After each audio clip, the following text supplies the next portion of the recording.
Firman-Mu Tuhan tiada berubah. Shalom, salam dalam damai sejahtera Tuhan Yesus Kristus untuk rekan-rekan sekalian. Pada saat ini saya ingin membagikan sebuah renungan yang saya beri judul 3 salib. Firman Tuhan diambil dari Lukas 23 ayat 32 sampai dengan 43, dan ada juga digiring 2 orang lain, yaitu 2 penjahat untuk dihukum mati, bersama-sama dengan dia. Ketika mereka sampai di tempat yang bernama Tengkorak, mereka menyalibkan Yesus di situ, dan juga kedua orang penjahat itu, yang seorang di sebelah kanannya, dan yang lain di sebelah kirinya. Yesus berkata, "Ya Bapa, ampunilah mereka, sebab mereka tidak tahu apa yang mereka perbuat."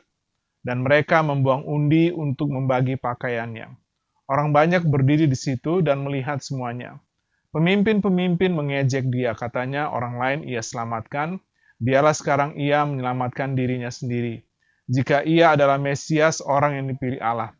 Juga prajurit-prajurit mengolok-olokkan dia. Mereka mengunjukkan anggur asam kepadanya dan berkata, "Jika engkau adalah raja orang Yahudi, selamatkanlah dirimu." Ada juga tulisan di atas kepalanya, "Inilah raja orang Yahudi." Seorang dari penjahat yang digantung itu menghujat dia, katanya, "Bukankah engkau adalah Kristus? Selamatkanlah dirimu dan kami." Tapi yang seorang menegur dia, katanya, "Tidakkah engkau takut juga tidak kepada Allah, sedang engkau menerima hukuman yang sama? Kita memang selayaknya dihukum, sebab kita menerima balasan yang setimpal dengan perbuatan kita. Tetapi orang ini tidak berbuat yang salah." Lalu ia berkata, "Yesus, ingatlah akan aku apabila engkau datang sebagai raja." Kata Yesus kepadanya, "Aku berkata kepadamu, sesungguhnya hari ini juga engkau akan ada bersama-sama dengan aku di dalam Firdaus." Saya membagi yang pertama, salib pembawa damai. Salib pembawa damai adalah salib Tuhan Yesus. Roma 1 ayat 25 dikatakan, Kristus Yesus telah ditentukan Allah menjadi jalan pendamaian karena iman dalam darahnya. Kemudian ada 2 salib di kiri kanan. Salib yang kedua adalah salib penolak damai. Ayat 39 kita baca tadi, seorang dari penjahat yang digantung itu menghujat dia. Katanya, "Bukankah engkau adalah Kristus? Selamatkanlah dirimu dan kami." Menghujat artinya satu sikap untuk terus-menerus menolak Kristus. Penjahat ini tidak bertobat karena keras hatinya, ia menolak, tidak hormat, dan menghina Tuhan. Lukas 12 ayat 10 mengatakan, setiap orang yang mengatakan sesuatu melawan anak manusia, ia akan diampuni. Tetapi barang siapa menghujat Roh Kudus, ia tidak akan diampuni. Kemudian yang terakhir, 3, salib penerima damai. Dikatakan bahwa satu orang, di ayat 39 sampai dengan 43, seorang dari penjahat yang digantung itu menghujat dia, katanya, "Bukankah engkau adalah Kristus? Selamatkanlah dirimu dan kami."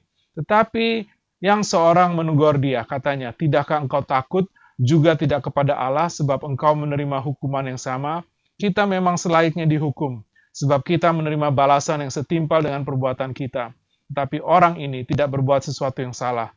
Lalu ia berkata, "Yesus, ingatlah akan aku apabila engkau datang sebagai raja."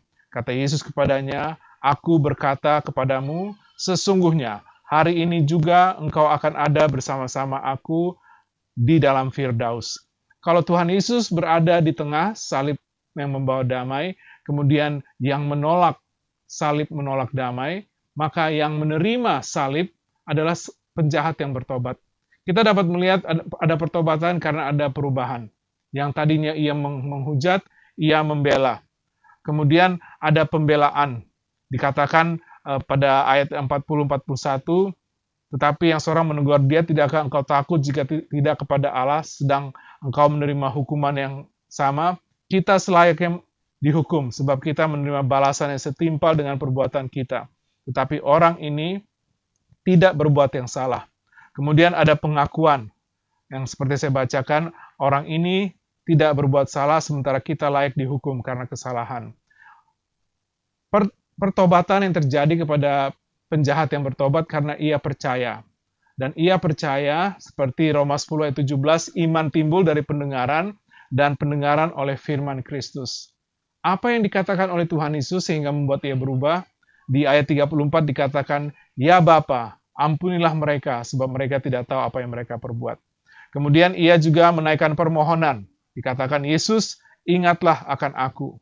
Dan Tuhan Yesus memberikan suatu janji, membuat ia menjadi pewaris. Dikatakan, "Aku berkata kepadamu, sesungguhnya hari ini juga engkau akan ada bersama-sama aku di dalam Firdaus." Sebagai penutup, ada 3 salib. Yang di tengah adalah salib pembawa damai, yaitu Tuhan Yesus. Kemudian kita semua hanya bisa memilih 2 salib. Apakah kita menolak damai, ataukah kita penerima damai?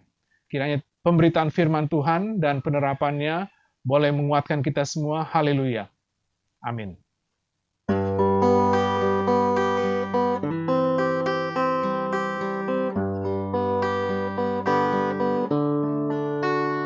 Atas bukit yang jauh tampak salib hina, lambang dari sengsara celah. Pada salib itu Tuhanku terpaku, menebus dosa isi dunia. Tetap ku pegang salib Kristus hingga tiba akhir hayatku. Tetap pegang salib itu hingga ku terima mahkotaku.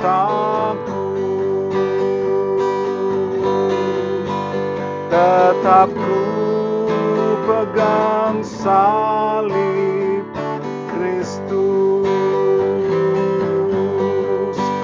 hingga tiba akhir hayatku.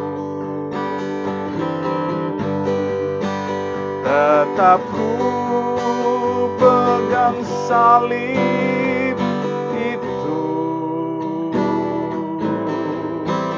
hingga ku terima mahkotaku.